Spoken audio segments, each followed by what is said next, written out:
Hello, ladies and gentlemen, and welcome to Is It a Real Classic, a podcast about movies and TV shows where a bunch of well-versed folks come together and answer that age-old movie debate about what makes a classic. I am your host, Lit Dab Nick.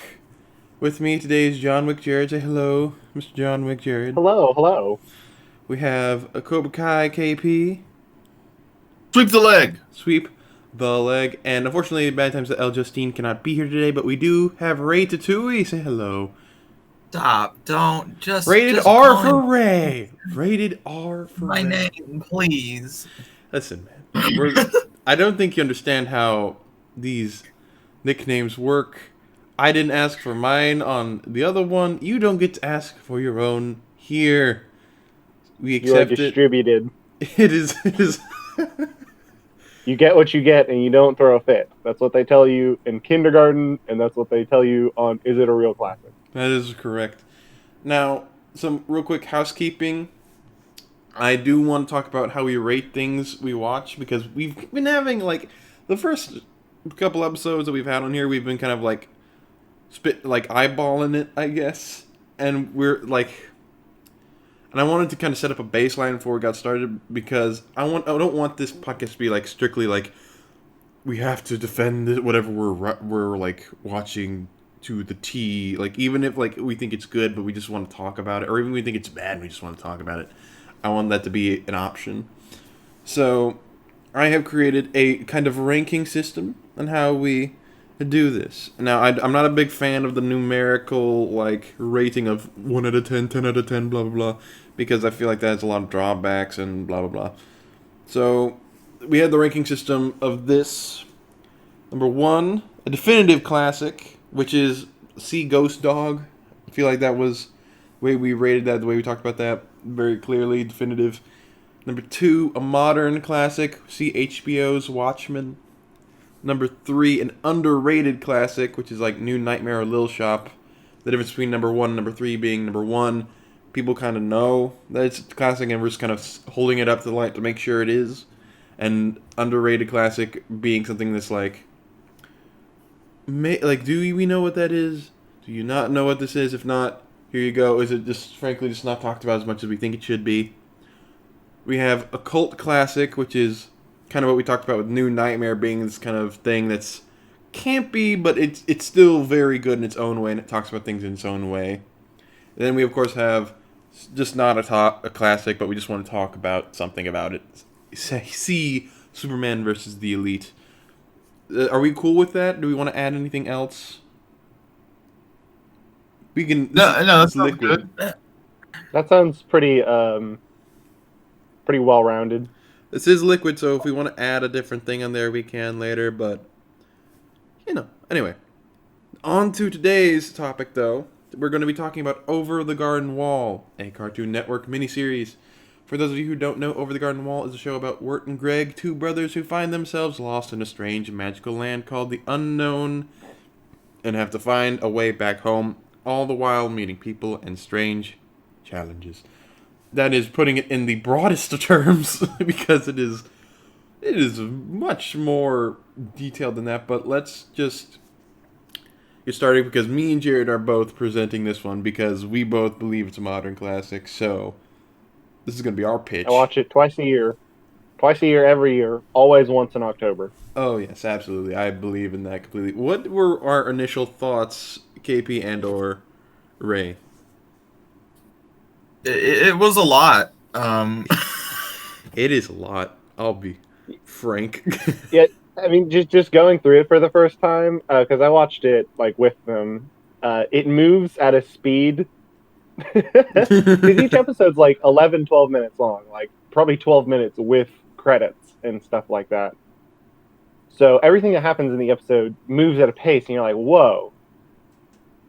You get like kind of swept up in like the weirdness of this world. Yeah, like in the first episode, you get the main theme of like over like Into the Unknown, I believe is what it's called, not from Frozen. And you just are thrown into, okay, there's a talking frog on a piano. they're stuck in the woods. There's a talking bird, but the kids don't know there's talking birds. And then now there's a woodsman guy, and he's chopping up edelwood trees to make oil. And now there's a big dog that may be the beast, but turns out is not the beast and became a big monster because it ate a turtle. It's very dense. It's super fanciful. It's super like little. What do you call the? It's fantastical. The tales of like Little Red Riding Hood and all that. Like it's very Brothers Grimm. Brothers Grimm. Okay, yes, that was the term I was looking for. Fable, very Brothers Fable. Grimm, where things seem to happen, and there is some logic behind them, but you're just like, whoa, what? Like, okay, just gotta strap in and just accept it. KP, what were our thoughts? I think that sitting down and watching it all at once, it's a little overwhelming. Mm-hmm. Because by the time you get to the seventh one or whatever, you know what I mean.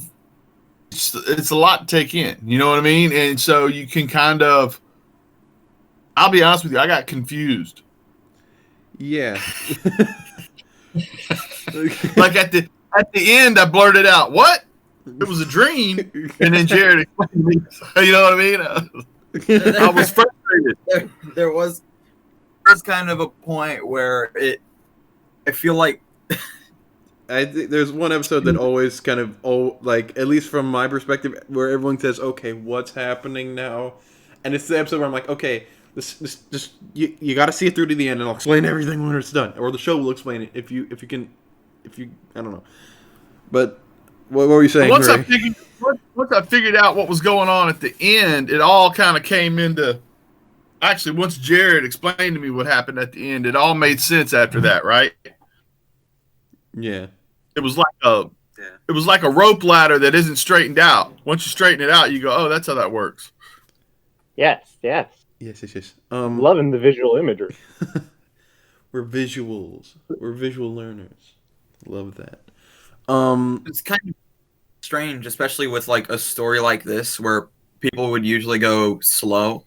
And this show is more of like one colorful punch to the gut. It remains so vivid, though. On the gas, but it's still, even though it goes very fast, it's hard to forget anything that happens. I wasn't criticizing it. That wasn't it. Oh yeah, no, I know what you mean. It is a show that is on its pace. We'll talk about it at the end, but something that I find funny every time I watch it is the way in which it ends. Is the narrator very quickly saying, it's all over, everyone's really happy about the ending, and that's how it ends. But now over the garden wall. It's like, hold on, you said that like 50 miles an hour, I didn't even catch half of what you said, could you go back? And then they do not, and they just keep singing the song, and you're just like, okay, cool, that's all right. But okay, if we want, we can talk about episode by episode, or we can just talk about the show as a whole. But what do we have any? There's about 10 episodes. Yeah, so it's not going to be. Yeah, there's not that many episodes. So the first episode, we meet, of course, Greg and Wirt, and we meet the woodsman. Greg is the younger, very silly brother. Wirt is the kind of older. He has a tea kettle on his head, and later it's revealed that because he was dressing up for Halloween and he was an elephant.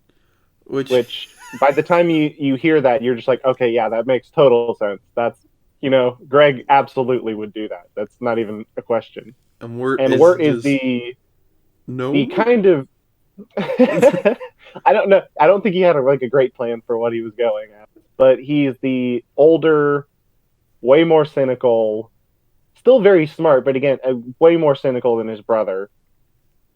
Which is unique, and their dynamic is so good because Wirt's cynicism and his inability to engage with how the unknown works is a detriment to them. Meanwhile, Greg, the fact that he's just silly and completely willing to accept the logic of this place, he just immediately is way better at navigating it. Yeah, absolutely. And a lot of the series revolves around kind of that dynamic where Greg is, Wirt is often really mad at Greg for causing problems, despite Greg not being the one who starts a lot of the time fixing them. Yeah, Wirt's typically the one who technically starts it. Yeah. Like I feel like that's the case with he did that with Pottsfield. Is that technically it was Wirt who started it, but and we'll get to that in episode 2. But the first episode we meet the woodsman played by Christopher Lloyd, which I have found to Ooh, be fantastic. who is great. Like I don't know how anyone else about this show felt about the woodsman, but in my opinion, even though he's in like 4 episodes of the series, I feel like this is Christopher Lloyd's best work in the last several years. Like, no exaggeration. I'll agree because I don't know any other piece of media that Christopher Lloyd is in the last like decade. This also plays a big factor in my theory. But of course, we have the woodsman in the first episode, and we are introduced to the unknown.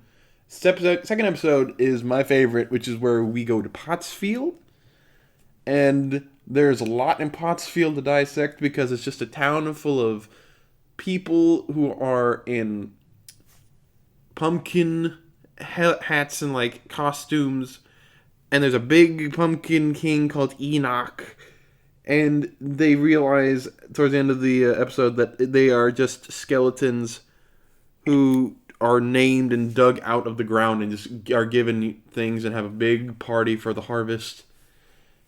It sounds very confusing upon reflection, but it flows very well in the episode, and it's just the weirdest, creepiest beginning to an episode. Not beginning, but like an episode. Just in general, in my opinion, because just the way everyone slowly turns. What were our thoughts on the first 2 episodes, though? Because again, it does go fast, but I think that Pottsfield is a really good intro to the series because it brings up a lot of the themes that'll be present through the rest of the series. Well, just in just the general vibe of like things are not as they appear, and also there's going to be skeletons and references to death. Oh yeah. KP and Ray. I think they were both good. Granted, I did like the second one more than the first one. Well, I mean, yeah, Which it's is the school episode. the school episode is indeed the third one, and Wait. no, yeah, the first. Oh yeah, no, you're right. You're right. Yeah, Pottsfield is second episode. Right. Yes. Yeah. They were setting a table, you know, Yeah, yeah, and yeah. and yet they also were trying to do it in a way. It was almost like they're setting a table on uneven ground on purpose. Yeah, they're just. You know what I mean? Mhm. Because the whole time you're watching, I don't know about you, but the whole time I'm watching it, I'm not 100% sure where we're going at all times, and Wart makes me uncomfortable anyway. Hmm. And kind of, I don't mean that in like he's supposed to make me uncomfortable. You know what I mean? Because he's uncertain of the journey. You know what I mean? And his little brother's unwillingness to focus leads them both into this neat dynamic where they're kind of stumbling through, almost making a plan, but not really. You know what I mean? Mm-hmm. All right. Then for the next couple episodes, it's the journey, and that includes school town follies, where we have a school full of animals who are learning how to write and spell, and we get the song "Potatoes and Molasses," which is indeed a reference to animal crackers in my soup. If you've ever seen that commercial, and just had that just stuck in your head for the next like week, and Isn't it like monkeys and rabbits loop de loop or something like that?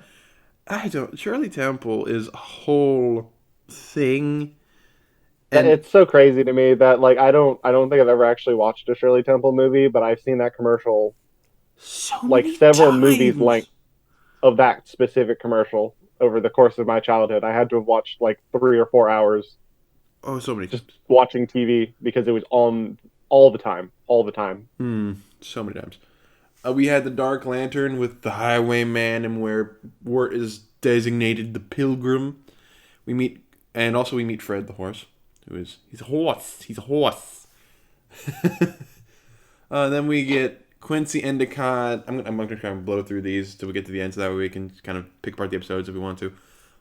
Quincy Endicott with his tea company. We have the River, where they're on a boat across the river and they meet Adelaide of the pasture, which goes terribly wrong, as it turns out that Adelaide is not, in fact, a good witch at all. You have Lorna and the Bell in a really strange blink and you'll completely miss it cameo from what's his name? From what's his name? Oh Lord, Rocky Horror Picture Show. What's his name? Tim Curry. Tim Curry. Blink and you miss it. Tim Curry performance as the other witch. And because he just completely encapsulates the role, and you just don't even know because it's just his voice just changes so much. It's good to see him. Curry is a gift. He's a gift, and ever since he had the stroke, he hasn't been in much, and I get why. But like, it was really nice to know that, like, hear his voice in this episode. It's nice to see him again. After this we get. I labeled this episode the one in which Greg dies. Where he goes to Cloudland, which is just, if you thought the whole show was a throwback to classic cartoons, this is where we fully embrace, like, the Betty Boop isms and classic Mickey cartoon aspect of the show. And we haven't talked about that yet, and we will, but it's the fact that the show is very much a salute to older cartoons. And I don't mean older like, oh, from the 90s or 80s. No, I mean from the 20s. From like the early heyday of animation, back before it was even considered to be a real medium. And the way it was able to incorporate that, I really love, and we'll talk about that in a bit. But after that, we get the flashback episode where we figure out how they got there, and then the final episode where they come face to face with the antagonist, the Beast of the Woods, and they finally make their way back home. I'll have you know, I skipped over so many details, but those are all the episodes, and they sound crazy, and they are. But is there any episode that I've listed that you think just stands out the most to you, in terms of being either good or bad or what? KP? When the woodsman is finding out the daughter and all that's a little heart wrenching, you know. Yeah, that's the last episode. That part of when you find out that the reason why the woodsman carries the lantern, and then like he's an extension of the Beast, and that final part where he finds Greg being turned into a tree, and he's just saying, "I can't do this." It's like you can just hear in Lloyd's performance just the pain, and it just hurts every time he does it. Which is why I just love the woodsman so much as a character. Oh, it's so good. So good. Ray, is there also the boat ride. Oh, yes. Love the boat ride episode. That's just a fun one. Where there's a bunch of frogs everywhere. Ray, did you have any episodes that you thought had something interesting in it that you wanted to discuss? Yeah, I like the one where they the with the horse. Yes. That one, because I think it was just like not the weirdest, but there was so many questions brought up in that episode that it was. Oh, certainly. Just randomly, you get a horse named Fred. I want to steal. No, Fred, no. That's in one of the weirder. I say that every episode's a weird episode, but that's I guess because there's no word to describe it, because it's just strange and odd and fantastical that it's hard to really pin down. But that one was just Fred being there and then just like kind of ending his arc in the next episode and just like saying, "Okay, you guys have fun now." And it's just wild, and you get to see John Cleese as Quincy Endicott slowly losing his mind, which is, as I won't lie to you, Quincy, I do quote Quincy Endicott often, where he just goes, "Maybe I am mad." And then the response, obviously, "Well, don't get mad, Unky." Anyway, Jared. If I had any specific episode, I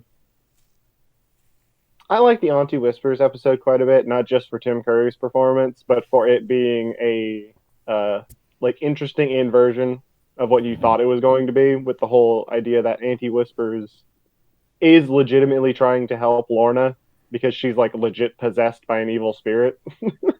Yeah, well, he wants to help. Um, She wants to help her, but she also does really want to keep her close because she doesn't want to lose her and be alone. yeah, absolutely, like that too. Like that central conflict is interesting, and also the fact that Wirt does take that step forward as a person who's usually indecisive, unsure of what to do, just tries to get himself out of the situation. The fact that he turns that around and is the solution to the situation, I think that's like a major character growth moment. There's a lot of really great characterization in the show while we're on this Absolutely, subject. it's consistent. It's good. The dynamics they have are fantastic and play off each other and come to a satisfying conclusion. Like the writing character wise is so good. Yeah, without these characters being as strong as they are, or at least having arcs that they are, the whole show would fall flat on its face. Do we have any thoughts on the characterization over there with KP and Ray, by the way, while we have this up? What's the name of the guy that Wart thinks is the coolest guy in the world? Jason Jason, Funderburker. That guy of how when you're just if you take that little part of when they go back to the modern time and figure out how they got there, right? And that dynamic of what reality is if you're on the outside looking in and what you perceive the world around you to be both as an adult and especially as a child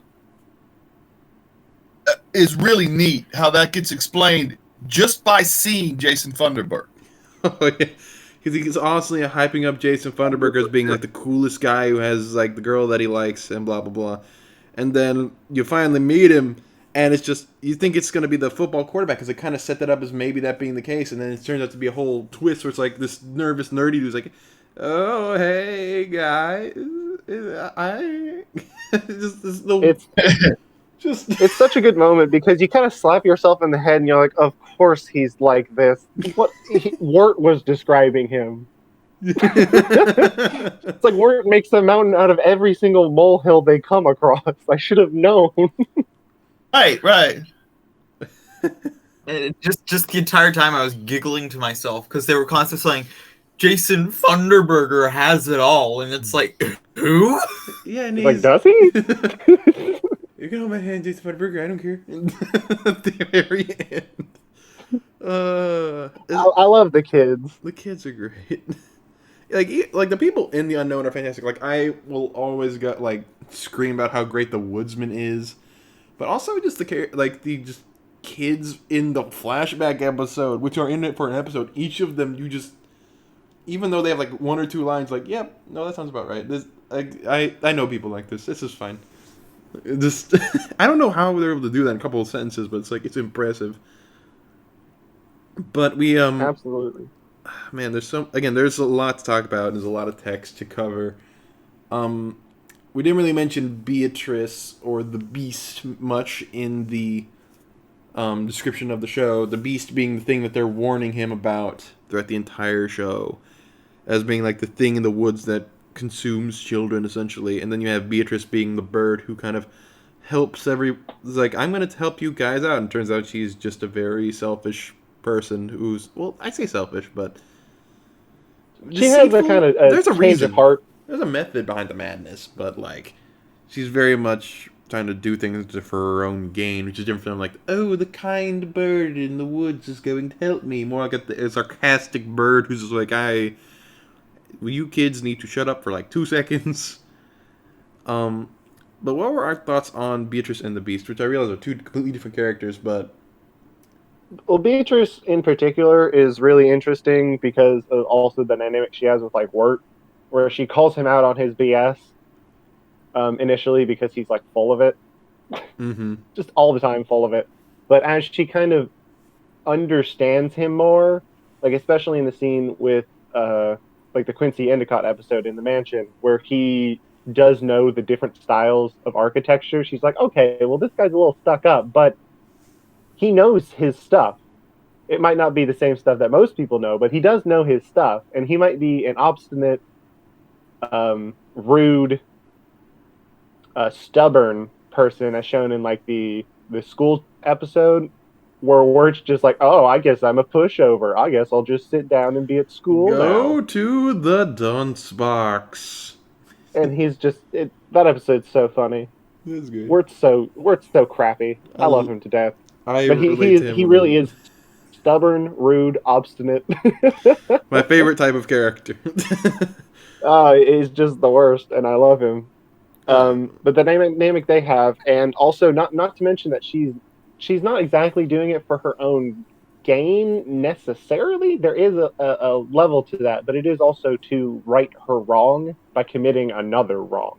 Mm-hmm. The whole thing with Beatrice being that she was turned into a bird because she like threw a rock at a bird, and so a witch cursed her and her whole family to be birds. So now she's trying to, quote, fix that by sacrificing 2 children to be like servants of this witch, right? Yeah. Though at the time but at she the says, last minute, yeah. she kind of has the change of heart where after just learning about them and kind of understanding them better as people, especially with Wirt, who's, again, at first, obstinate, rude, all that. And then learning like, okay, well, this guy, there is some method to his madness.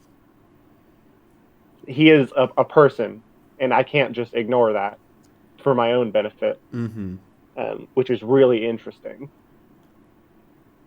Yeah, because like if you think about it, like her whole like ever since the beginning of when she threw a rock at a bird, it's always kind of been this thing of that where she also similar to Wirt has a kind of selfish, kind of need to help myself attitude, and she doesn't realize how it affects others, and then it isn't until she meets Wirt that that same thing technically happens again. Even though she's doing for her own benefit, she doesn't have any idea how it's going to affect others in the world and the people around her, which is why it makes that change of heart so. I guess it makes it so much more impactful once you figure that out. Once you figure out about her family and stuff and how like what she's experiencing with Wirt is just a macrocosm of a macrocosm. It's very, very well done. KP and Ray, do we have any thoughts on Beatrice or the Beast of the Wood? I like the split second when you could kind of find out what the beast looked like when the lantern fell, and that I feel like it'd need to be just a split second, or that wouldn't have worked. Yeah, and the fact that they changed arts, it isn't like in like an animated art style. It's just like it looks like it's painted on the screen. Makes it all the more like terrifying because the entire time you see the beast with the woodsman, and the beast is always in the shadows.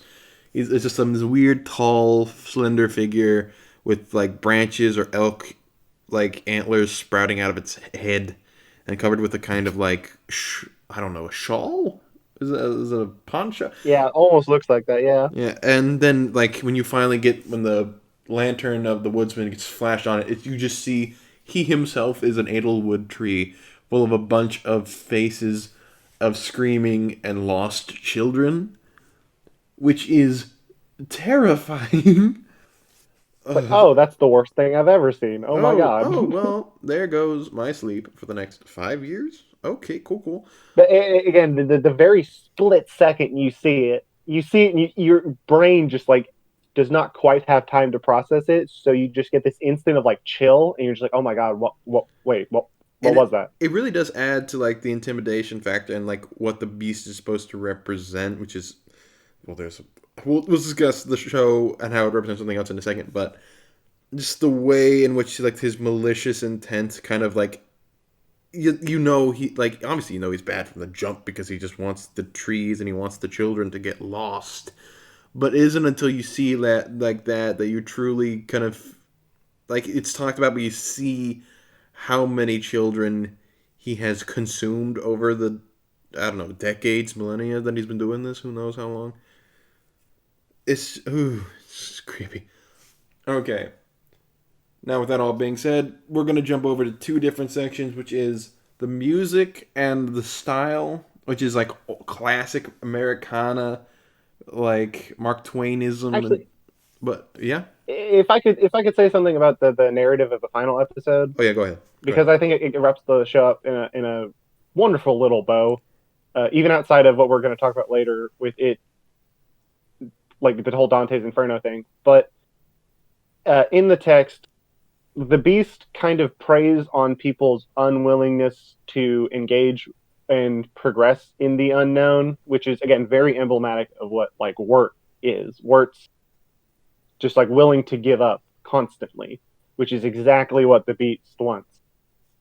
Um, but he ends up convincing Greg that Greg should basically take Wirt's place and becoming an Edelwood tree. Because the whole series, Wirt's being really rude to Greg about causing problems, and even outside of what happens in the unknown, it's like revealed that I think Greg's his like stepbrother. Mm-hmm. So Wirt's insecurities and all that manifest as anger towards Greg as an outsider, an interloper, an interferer. Mm-hmm. He doesn't see any logic behind Greg's actions. He doesn't understand Greg at all. He doesn't attempt to understand Greg at all. But Greg still ends up making the switch with the Beast to take Wirt's place. Yeah. And there's this beautiful moment, and I think about it all the time. It's right after the flashback ends when Wirt like wakes up next to Beatrice's family, Mm-hmm. and he heads out into the storm. And this line makes me like start crying every time. Mm-hmm. But Where like the mom says, like, Beatrice's you're no mom, good to yes, your she says like you're no good to you're no, yeah, to your brother dead. And then Wirt just kind of looks up as he grabs the frog and says, well, I was never good to him alive either. And he walks out into the snow. that line Which, just hits oh, so freaking hard every single time. It really does. And I think it's a wonderful little microcosm of Wirt coming to the understanding of what he's done wrong, and in a this weird liminal space of the unknown, which preys on people lost, essentially. who, who are lost, like Wirt's like purposely lost too, because Mm-hmm. he's a jerk, right? Yeah, he's purposely decided to lose himself because he's an angsty teenager. Absolutely, and it's just again the dynamic with Greg where he just kind of shuts Greg down at every opportunity because he just like won't understand him at all And I because do, he doesn't want yeah, to, because that would mean admitting any responsibility for himself for his actions. I do find You that know, also very fascinating, or like a really great microcosm in terms of like when, if and when the character of Greg essentially, I don't figure the best way to phrase this. I apologize. The fact that Greg is forced to go into the take Wirt's place is and being this place of hopelessness kind of reflects how by projecting hate and or projecting your own insecurities and like hopelessness onto others, that can spread to other people who even may seem the most hopeful person on the planet. It can still spread. And how also conversely, if you can spread hope towards the very end of the show, it too can spread to other places. Which I that could be reading too much into it, but also I feel like that's exactly what the show wants me to think. So I'm not going to say that I am reading too much into it. absolutely, 100%. Oh, and I do want to give a shout out that isn't, it's not like stated explicitly, but it's implied with the Beast giving Greg like three impossible tasks um, to cause him to like give up, because it's just like, I need a golden comb or something like that, and he gets like a golden honeycomb. You know what I mean?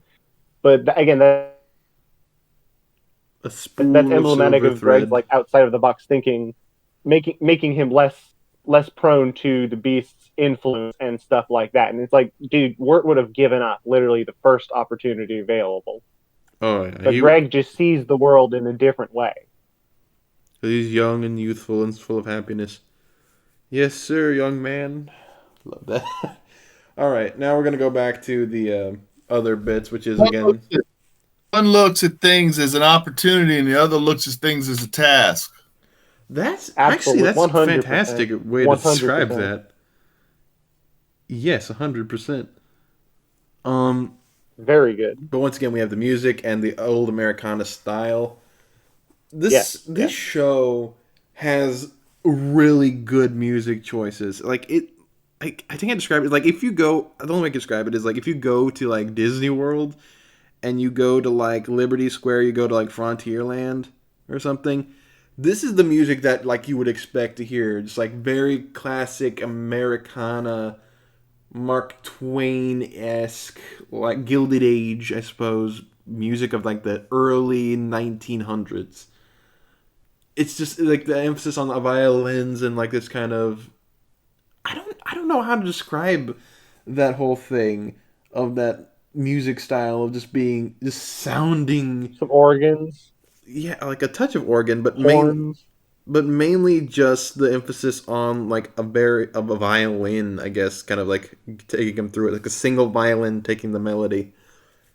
But that being said, because it is again that throwback to classic cartoons, we also have some really great cartoons that follow the style of certain things, like the Highwayman in the episode of the Dark Lantern, where it's a direct reference to Minnie the Moocher and how on that one weird kind of trace over the man dancing on like the screen, like having that be a cartoon of a ghost kind of doing a weird dance or whatever.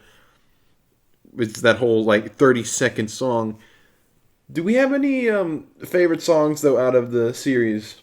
Out of curiosity, there's one song that I'm thinking of directly, but I'm going to talk about it at the end. I think, or not the very end, but the end of this conversation. KB, did you have any songs that jumped out at you? No, no. I just, as a whole, I thought everything was done, like everything matched up. Oh yeah, that is fair. All of it's very good, and so like, I understand like there's something that sticks out, especially because it has been a little bit since you saw it. Full disclosure to the podcast. I also will say that the amount of music they made versus the amount of music they put actually used in the series, they made a lot of music. And there's often times where you only get like, 20, 30 seconds of a song Mm-hmm. in the episode. So I would recommend just like running through the soundtrack on like Spotify or something. Yeah, you can get the Because whole especially stuff soundtrack. like Langtry's Lament, she like goes through the entire alphabet and then 1 through 10 talking about her relationship with Johnny B. But you get like 6 letters worth in the actual episode. Oh yeah, and you can again get the soundtrack on the Blasting Company. Um, Yes, yes, it is pretty cheap. If you got iTunes Music, you can just download it for free. If you got Spotify, you can get it through there. It's, all the music is just fantastic. Yeah, Ray, did you have any music in there that like either you really liked or thought was very weird? Because also Uh, very strange. Probably that little lament in the second episode. The That third was episode. probably one that Yeah, stood out to me mostly because of how like out of left bleak, field. just how quickly it snaps. it's like whoa, oh, I guess we're doing a song She's now. just it's like, oh, that loathsome Jimmy Brown, how he is. It's like, Just no, just the content and the topic. It's just like, What? okay, this is cheery now, and then in a split second, it turned into this woman having a mental breakdown, and it's just like, she's huh. sprawled out on the ground at one point, and it's hilarious. It's like she's just like, ooh. Like, are you okay? Like Beatrice said, like this lady has some baggage. Like, jeez. Like, Jared, did you have any episodes like? Old Black Train. It plays during the scene where they almost get hit by the train in the Mhm. flashback. I recommend listening to the whole thing. It's so freaking good. But I also do want to give a shout out to "Come Wayward Souls," which is the song that the Beast sings, which is very different to everything else in the series. Oh yeah. They got like I don't want to say an opera singer to voice Beast, but like what would you call that? It sounds like someone who's been around the bend either on or off of Broadway. It feels like someone Absolutely. who is well versed in that classical kind of like belt. It doesn't Yeah, go it's very full very Broadway deep, belt, but very drawn out, kind of I don't want to say warbling a little bit. yeah. It's Um, almost, and this is gonna this is the inner my mom's gonna be coming out. the little Patrick Pageisms come out of like from Hadestown, who plays Hades, of this like trembling bass kind of rocking you in your soul the way he sings it. Especially if you have the right sound system when he does it. Because I watched it one time with with an amplified bass, and oh my God, that was not a wise decision when we got to that episode, because it just oh God, it's like an earthquake almost. But for me, the song that will always stick out to me is a song that is it's similar to Old Black Train, where like if you blink you miss it, called Potatoes et Molasses. Yes. In the yes. in the School Town Fathers episode, and I mentioned this in the description, they sing a song called Potatoes and Molasses, which again is a reference to Share the Temple. It's a big thing for Greg about kind of showing like his hope for things and whatnot, and how he can see the bright side of everything. And it becomes kind of this whole song that encapsulates who Greg is as a character. And you hear that song only one other time afterwards, and that is when Wirt finds Greg turning into a tree. And they sing it, and like they don't sing it again, but it's in the very background between these like very strong and slow chords, and through like again the single like a couple violins, and then there's like just near silence as the strings take over, and then you hear the song again sung by a child, but it's in Latin. And it's just, it hits me every time, because if the Potatoes and Molasses represent hope, here is it's a song again, but in a very slow down, almost minor tone, showing the death of hope. It hurts every time I see it, because you just see just like Greg himself turning into a like, never say music don't have an impact. Because like absolutely, like that's just the clever way to kind of show that kind of character growth and show the status of the characters without even having to say a word, and you could just hear the tune. You don't have to know that they're singing it in Latin. But and we'll talk about why they're singing it in Latin in a second. But ooh. Did you catch that on like this on time you heard it, KP Ray? Out of curiosity, because I didn't even catch it the first time. It was on the third time I caught it. I absolutely did not. I recommend I'm definitely checking out again, just for that one scene, because when you hear it, you can't unhear it, and then it takes the whole scene to another level. Because when you're first seeing it, you're just kind of worried for Greg and wanted to make sure that he gets it out okay. But when you kind of realize what's happening in the background, it hurts on another level that you don't really get, I want to say. Which is the benefit of watching things more than once. I think that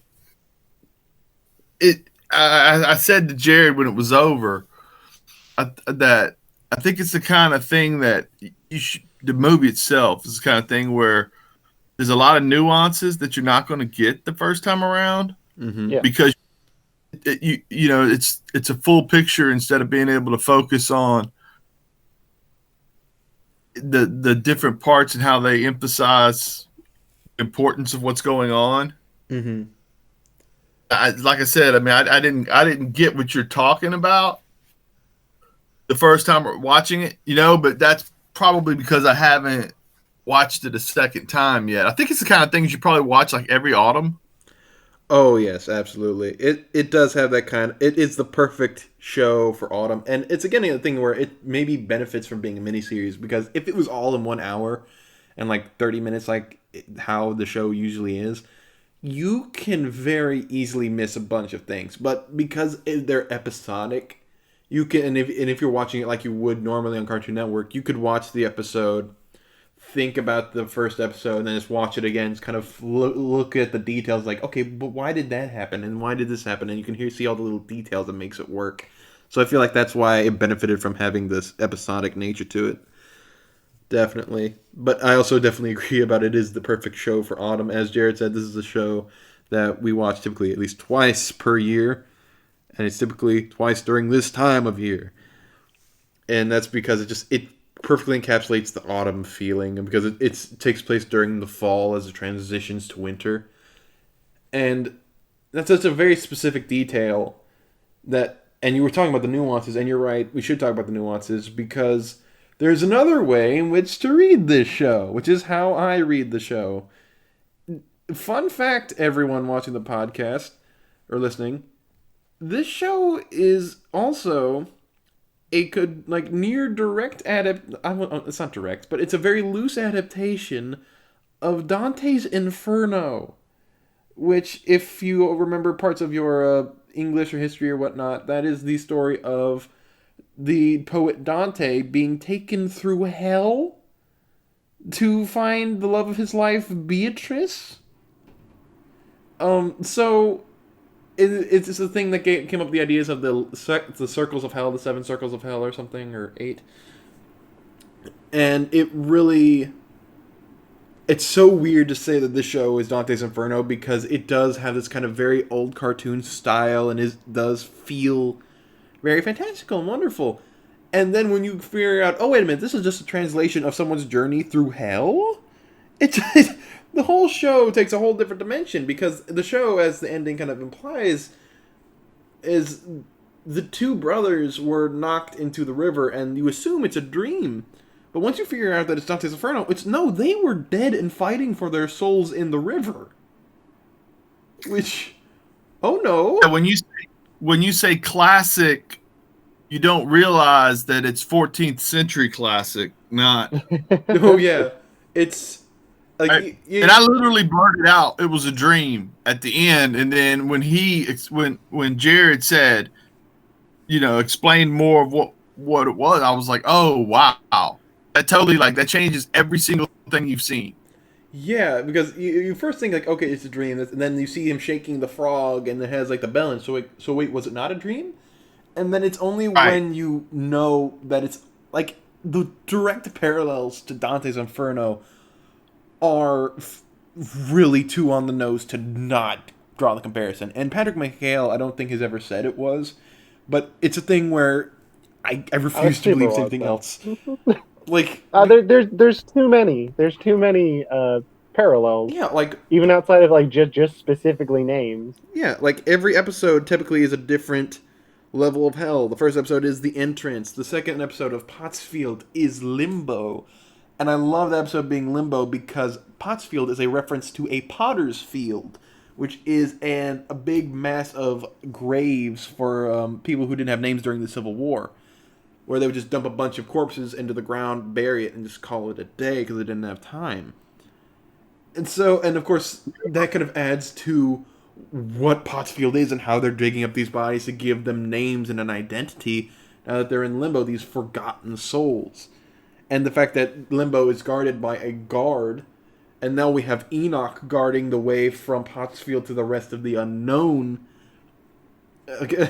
It's another thing where it's like, that's very specific that we have a giant in the guarding the first level of hell in Dante, and then we have big scary Enoch, the weird cat thing or pumpkin thing in the show. It's such a strange. And then you keep going, and if you follow the levels exactly, like the place where the river Styx is in Dante's Inferno is the same place where the river is in Over the Garden Wall, where they're like just, and of course you need the 2 tokens to get onto the boat, like how you need 2 tokens typically to get on the ferry to get across the river Styx, because you would have the 2 eyes placed on your eyeballs when you die. It's just so many small details that, again, you just kind of take in and not really realize you're taking in at the time. And so it just, and also the fact that everyone's innately flawed and has their own flaws in the unknown that matches that, I suppose to say, matches that sin adds so much. And it's also because you go from having the warmer temperatures to getting so cold in hell because you're farther away from God's light, and you mirror that to fall slowly turning into a dead and cold winter in the show, also adds on to that. And the fact that the devil is a horned being with many faces, and the beast is a horned being with many faces. There's so many. There's so many. And it does, like KP mentioned, alter completely the way you view the text of the show. In a good way, I will say. Because I always like dropping that nugget on people after I make them watch the show. And I like watching their faces. They're like, no, it's not. No. But well, I get, but and then they slowly process it, and just as everything comes together, they're like, I have to watch the show again. I need to know this is exactly right, and that's how I sucker them into watching the show forever. Um, yeah, I realize it's a long spiel, but it's a necessary spiel to have. Jared or Ray, did you have any thoughts about the Dante's Inferno bit and how that adds to the text if you think it does? I'll say that I love it. I just love I love drawing parallels between the two pieces of work. Mm-hmm. But I do want to stress that Over the Garden Wall, even if it had nothing to do with Dante's Inferno, I do believe it 100% stands on its own. Oh yeah, Just want I to get that also out double there. that. Yeah, Absolutely. Absolutely. But I think it's super interesting that it is, roughly adapted off of it. There's a lot that you can read into the text of Over the Garden Wall through the lens of Dante's Inferno. You know what I mean? Yeah, like Like if you Dante's think and about yeah. the relationships between certain aspects of Dante's Inferno, and then you see where they were put in Over the Garden Wall, you can also kind of glean a little bit of meaning from that as well. There's a thing of beauty with like the way that it translates Dante's Inferno. 'Cause Dante's Inferno, at least the first part of the Divine Comedy, is very much this thing about the it's basically about the loss of hope, I suppose, because it's just showing Dante why people are damned to hell, why these people are sinners, and why they've earned the death that they've gotten. And it's a tragic thing and sad thing, but also it's supposed to be an ironic thing where you're like, because it is a divine comedy, where Dante essentially leaves at the end kind of like completely broken by what he saw, and isn't until he goes through the other two books of the Divine Comedy that he's able to come back to himself. But what I love about how Over the Garden Wall like flips that is it's about the importance of hope, and how it's about finding hope in like in the most hopeless of situations, and why it's important to have hope, if that makes any sense. It's a fascinating way to flip the original script on its head, even if it didn't even intend to. But it just makes it all the more interesting because it's a great comparison piece to the original. Ray or KP, did you have any thoughts on the Dante's Inferno thing aside from what we've already kind of hit on? I certainly think it adds, but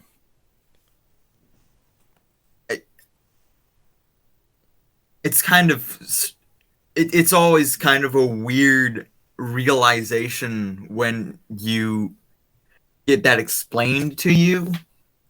It's a very strange moment where you're like, wait, huh? Wait, so the show designed for children is about hell? Is that what you're saying to me? It's also the fact that it was designed for kids, and again, as Jared said, it can hold up completely on its own. It doesn't really need Dante's Inferno to hold it up. But the fact that like, if you were a kid, this would go completely over your head. But it was only for people who were well versed in like that kind of text and Dante's like Divine Comedy, were they able to point out and say, "Wait a minute, wait, hold on there a second, hold up." It's just a whole weird thing that is, I guess, I don't know how to. I think it's a really fun way to kind of introduce kids to the classics without even intending to. But it's also just a funny thing where it's like the kids wouldn't care, they wouldn't know. But for the adults, they're just kind of sitting there horrified, like, you just took my child through hell, as seen through classic cartoons and Mark Twain Americana. I don't know how to feel about that. It's great. KP, were you saying something? I was just saying that I thought you had encapsulated that very well, but also it's important to have it's important to have adaptations for different generations. Mm-hmm. Yes, it's important to tell tales different ways because certain messages are timeless. Mm-hmm.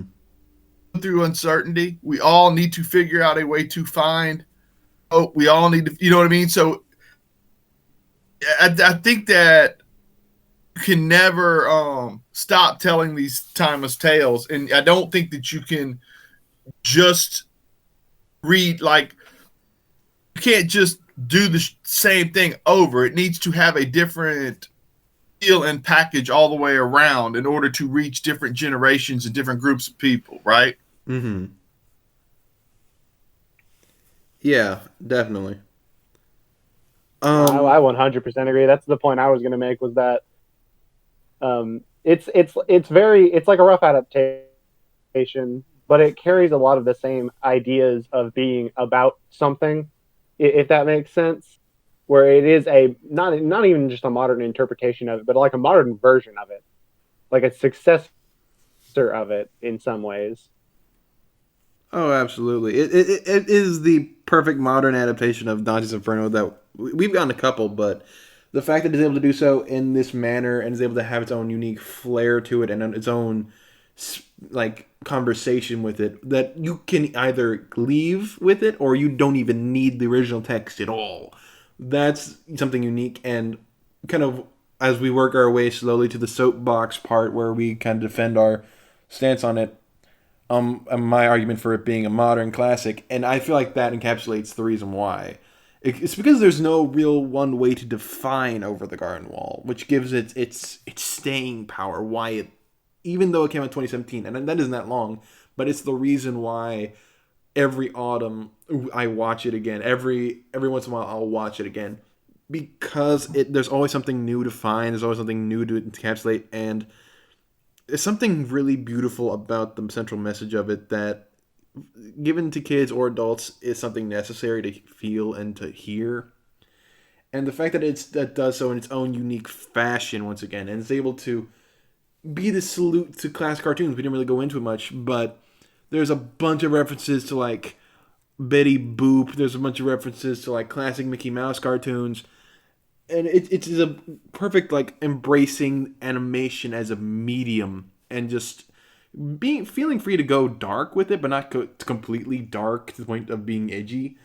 And it really does feel like a perfect little encapsulation of not only Dante's Inferno but its own statement, which is sometimes life can be as sweet as potatoes and molasses, but only if we wish it to be.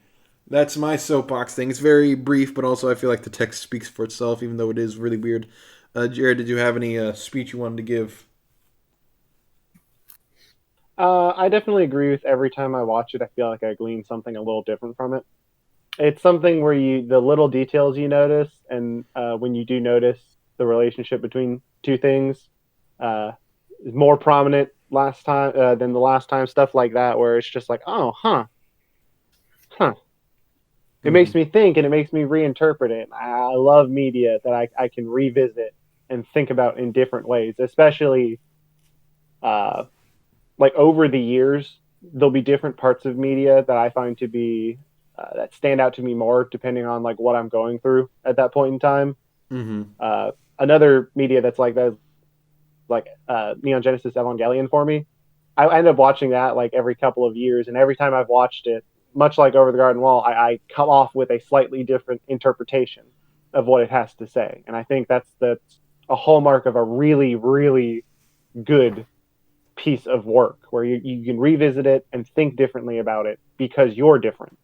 You know what I mean? Oh yeah, it isn't. It's something that it isn't trying. It has a message, but it's a message that is, once again, as kind of KP was mentioning earlier, is so timeless and necessary that the way in which we interpret that specific timeless message shifts.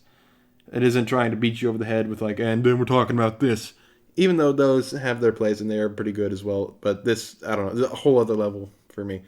But okay, that's us. That's us talking about it. As you know, we're fans of it. It is a weird text to get into. So, KP and Ray, do we have any thoughts? Do we agree on calling it a modern classic? Would you put it in any of the other categories? What would you say? I don't know that there's anything really to add. I think we covered it. You guys especially covered it pretty well. I would say it's a modern classic. I think that the fact that it's the kind of thing that you can show your 10-year-old, your 8-year-old, your 7-year-old and sit there with them, and you can get it on a completely different level really makes it so much more than just something. Like a lot of times nowadays, they make animated things, but they're not kids.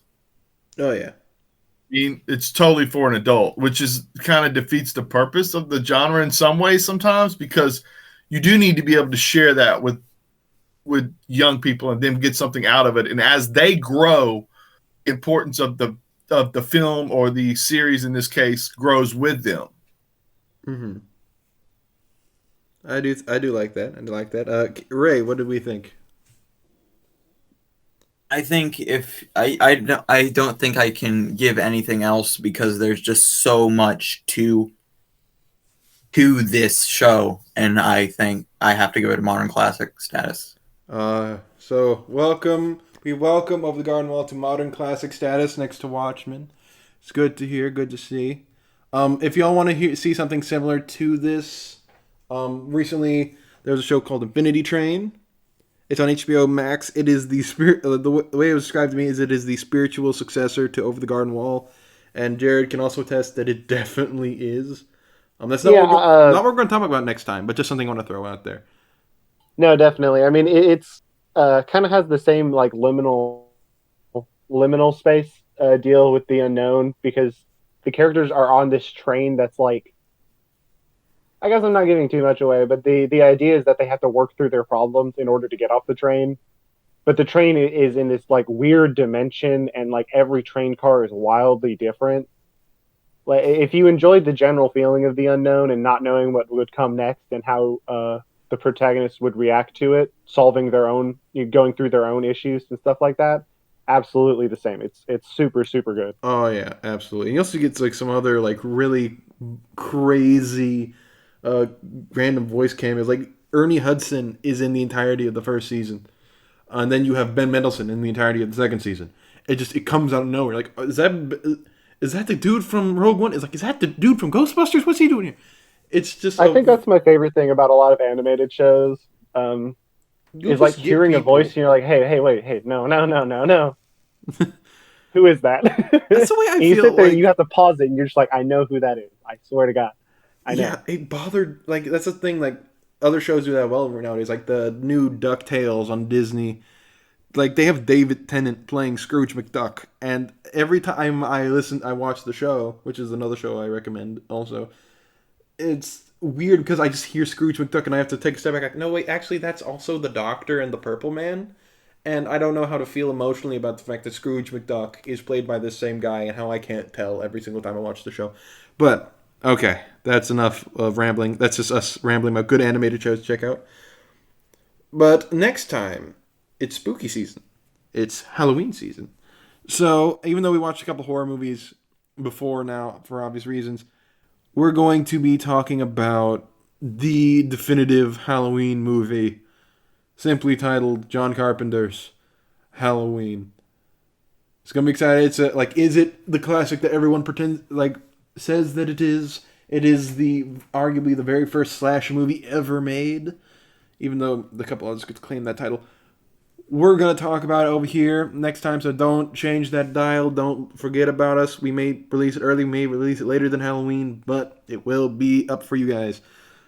But, once again, from our team over here at Is It a Real Classic? Ooh, saying words is hard. This has been me, Lit Nick, John Wick, Jared, Cobra Kai, KP, Sweep the Leg, Ray, Tui. This has been a Go Home Heat production 2020. Once again, telling you to go out there and find some good content. You'll never know if you find the next classic. Want to say goodbye, everybody? Bye, everybody. Bye. And